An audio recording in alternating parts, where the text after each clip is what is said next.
Imagina a un joven descifrando códigos enemigos durante la Segunda Guerra Mundial. Una mente entrenada en la precisión, en el análisis bajo una presión, extrema. Ahora, imagina esa misma mente aplicando todo ese rigor, pero no a mensajes secretos, sino a algo que usamos cada día, casi sin pensar: nuestro lenguaje.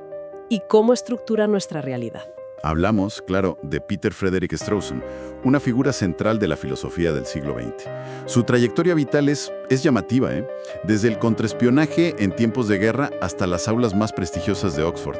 Y esa experiencia, parece haber marcado profundamente su forma de entender cómo pensamos, cómo hablamos y cómo nos relacionamos. Hoy nos vamos a sumergir en las fuentes que tenemos sobre P.F. Strawson. Queremos extraer las ideas clave de este filósofo tan influyente, sobre todo en lenguaje, metafísica, ética. No se trata solo de resumir, claro, sino de entender por qué sus ideas siguen resonando hoy en día. Así es. Las fuentes que manejamos, desde resúmenes biográficos, análisis académicos, hasta extractos de sus obras clave, nos ofrecen un panorama bastante completo, la verdad. El reto es desentrañar su pensamiento y captar su relevancia actual.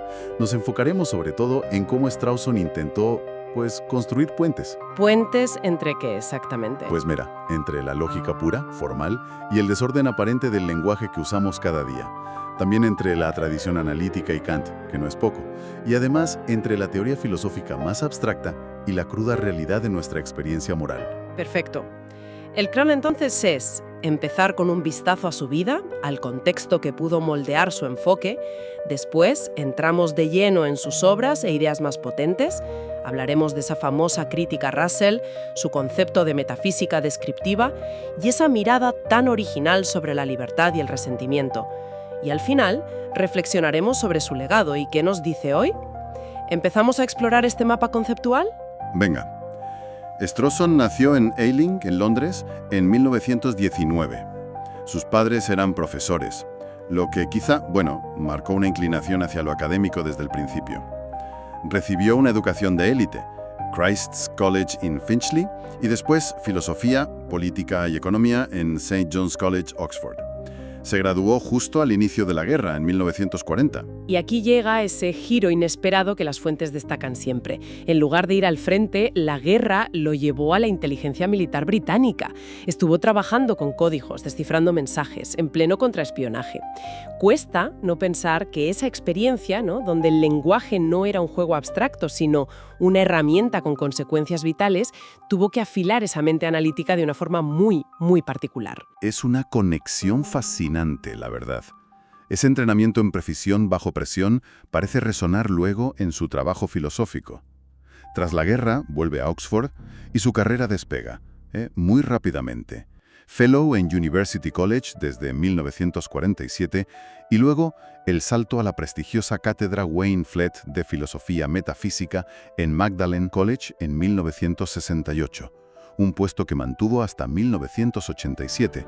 Se consolidó como una figura central de la filosofía analítica post-Wittgenstein, un referente en Oxford. Fue nombrado Sir en 1977, un reconocimiento a su talla intelectual. Vaya. Y, como curiosidad, la filosofía parece que estaba en los genes. Su hijo, Galen Strawson, es también un filósofo muy respetado hoy en día. Vayamos al núcleo de su pensamiento. Su primer gran golpe sobre la mesa, según coinciden las fuentes, llega en 1950, con un artículo que causó bastante revuelo, On Referring, sobre la referencia. Supuso una confrontación directa con una idea muy asentada de Bertrand Russell sobre cómo interpretamos frases como, el ejemplo clásico: el actual rey de Francia es calvo. Exacto.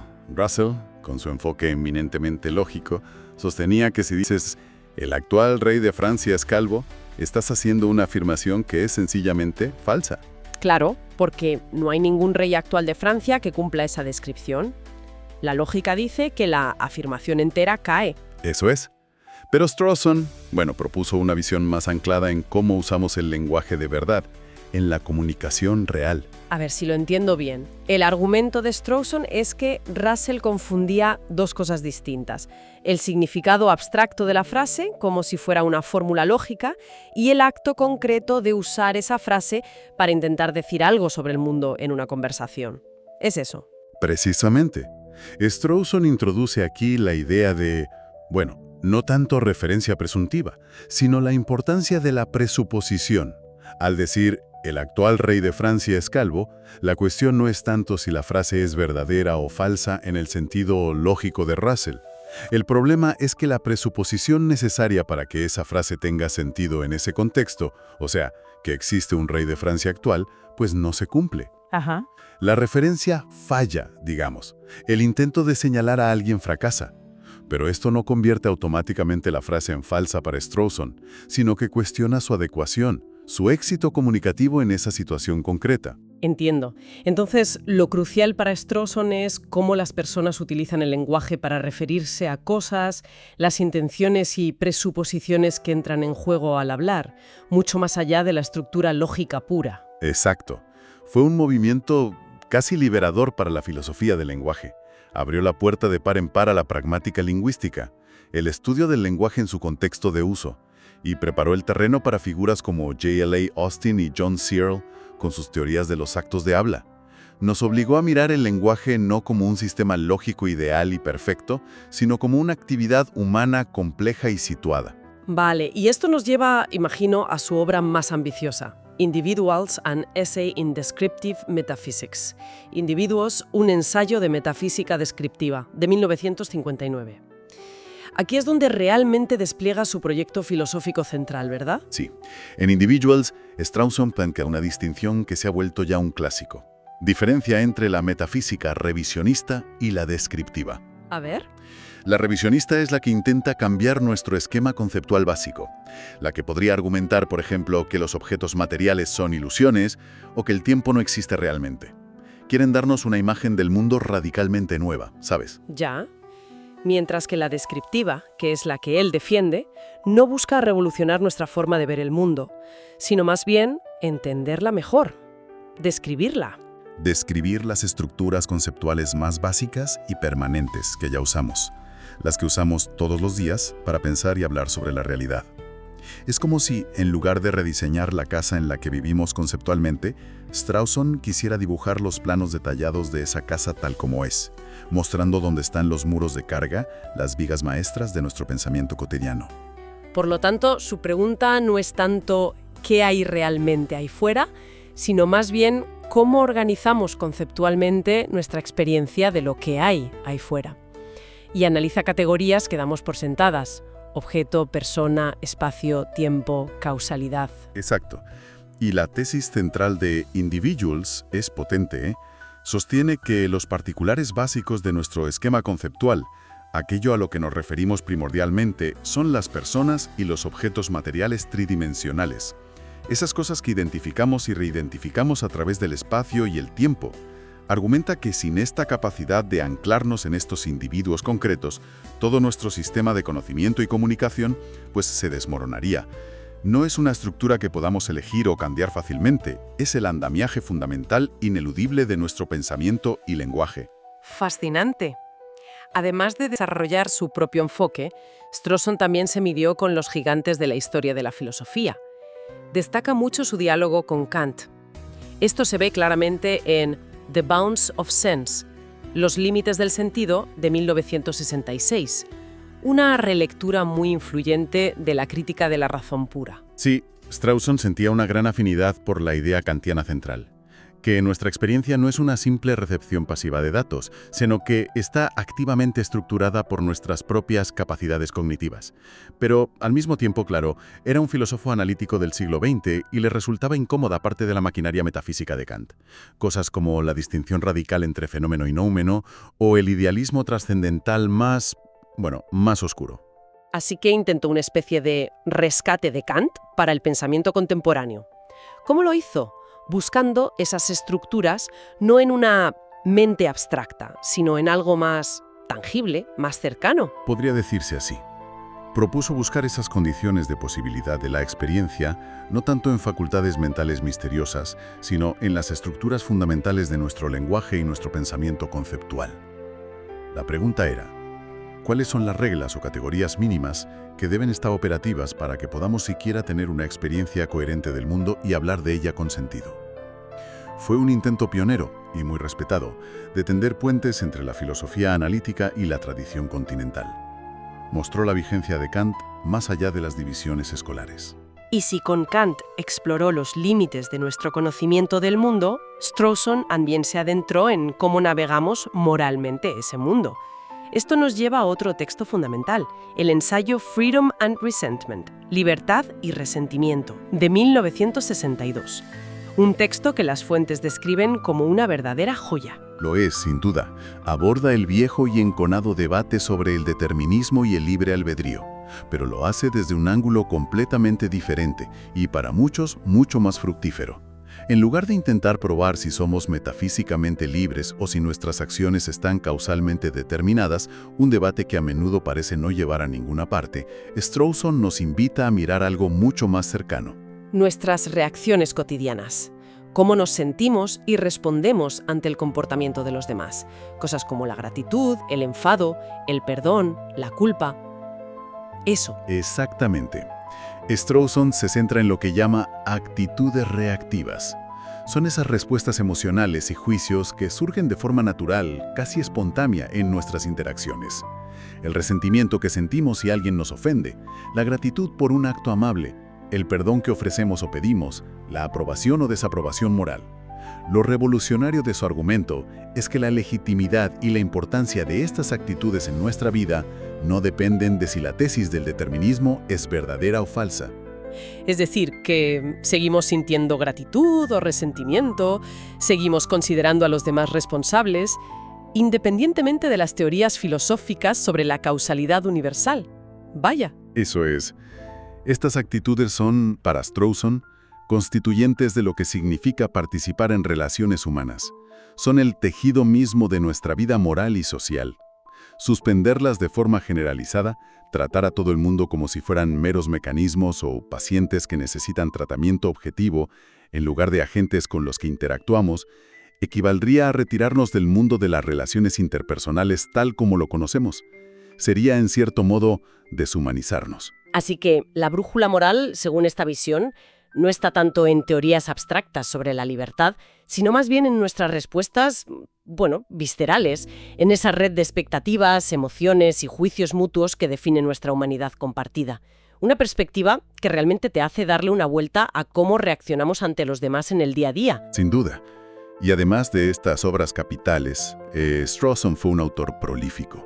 Publicó otros textos importantes como Introduction to Logical Theory, 1952, explorando la relación entre la lógica formal y los matices del lenguaje ordinario.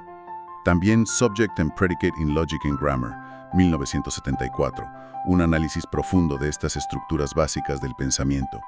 Y Skepticism and Naturalism, Some Varieties, 1985, donde examina diferentes respuestas filosóficas al desafío del escepticismo. Y también desarrolló un método particular, ¿no? Algo llamado análisis conectivo. ¿Cómo funciona eso más o menos? Pues la idea es sencilla pero potente. En lugar de analizar los conceptos de forma aislada, como si fueran átomos de significado, el análisis conectivo propone verlos como nodos interconectados en una vasta red. Para entender un concepto clave, pongamos conocimiento, no basta con definirlo aisladamente. Hay que mapear sus conexiones esenciales con otros conceptos cercanos en la red. Creencia, verdad, justificación, percepción, duda. ¿Entiendes? Sí, sí. Es una forma de cartografiar nuestro paisaje conceptual, entendiendo cada elemento a través de sus relaciones funcionales con los demás. Pasando a su legado, parece claro que su influencia ha sido considerable. Nombres como Gareth Evans, Crispin Wright o incluso en ética, Christine Korsgaard, todos dialogan directamente con su trabajo. Ciertamente. Sus ideas siguen siendo un punto de partida o un interlocutor ineludible en debates contemporáneos sobre identidad personal, la naturaleza de la lógica y el lenguaje, las respuestas al escepticismo y muy especialmente, como vimos, en la filosofía moral, particularmente en lo que respecta a las emociones y la responsabilidad. Ahora, la pregunta clave para mucha gente, más allá de los círculos académicos, ¿por qué debería importarnos Strawson hoy? ¿Qué relevancia práctica tienen estas ideas, que a veces suenan un poco abstractas? Las fuentes sugieren varias conexiones sorprendentes. Una muy interesante está en el campo de la inteligencia artificial y el procesamiento del lenguaje natural. El énfasis de Strawson en la pragmática, La idea de que el significado está ligado al uso en contexto, a las presuposiciones, a las intenciones comunicativas, es crucial para el desafío de crear IA que no solo procese la sintaxis, sino que comprenda y utilice el lenguaje de una forma más parecida a la humana. Claro. Su crítica a reducir el lenguaje a pura lógica formal resuena mucho en los intentos actuales de construir modelos lingüísticos más flexibles y sensibles al contexto. Y en ética, la conexión parece aún más directa.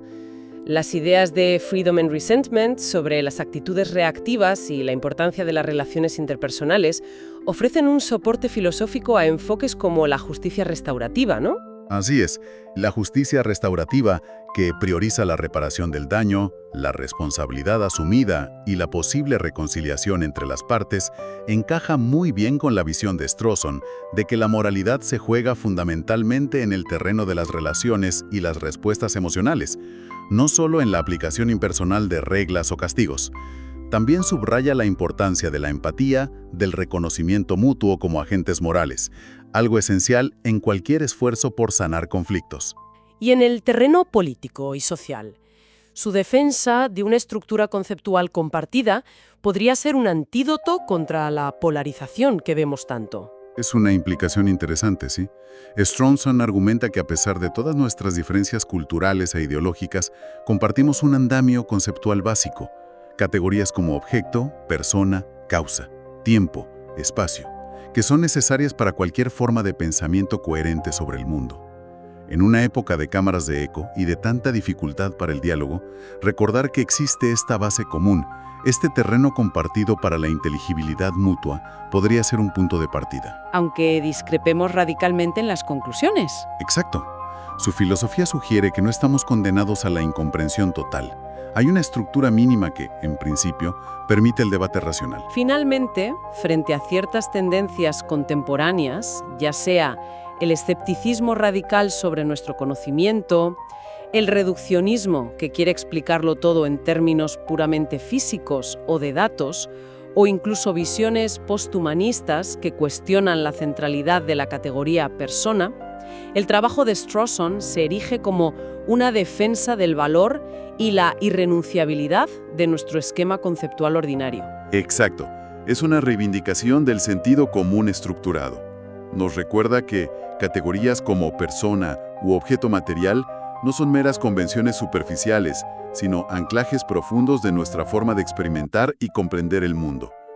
Perder de vista esto, sugiere Strawson, es perdernos a nosotros mismos. Entonces, si tuviéramos que sintetizar lo esencial de esta exploración de P.F. Strawson, ¿qué destacaríamos?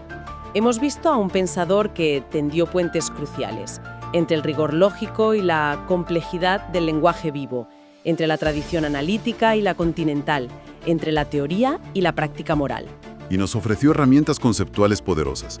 La metafísica descriptiva como un modo de entender los fundamentos de nuestro propio pensamiento. No para cambiarlo, sino para apreciarlo. Y esa mirada sobre las actitudes reactivas que sitúa la moralidad no en el cielo de las ideas abstractas, sino en el terreno concreto de nuestras relaciones y emociones.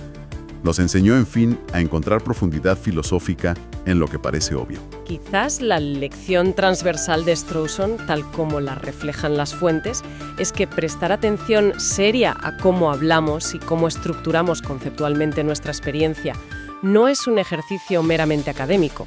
Es una forma profunda de entendernos a nosotras mismas y a los demás. Y cuidar esas estructuras conceptuales compartidas es, en cierto modo, cuidar el mundo común que habitamos. Y esto nos deja con una pregunta abierta, muy pertinente hoy. Strawson insistió en que compartimos un andamio conceptual básico que posibilita el entendimiento mutuo. Si esto es así, ¿qué podemos hacer en nuestra era actual, tan marcada por la fragmentación informativa, la polarización, la erosión aparente de ese terreno común? ¿Cómo podemos reforzar, redescubrir o quizás reconstruir conscientemente esas estructuras conceptuales compartidas que él identificó, para volver a tender puentes en el diálogo público y social? Una cuestión que sin duda merece reflexión continua.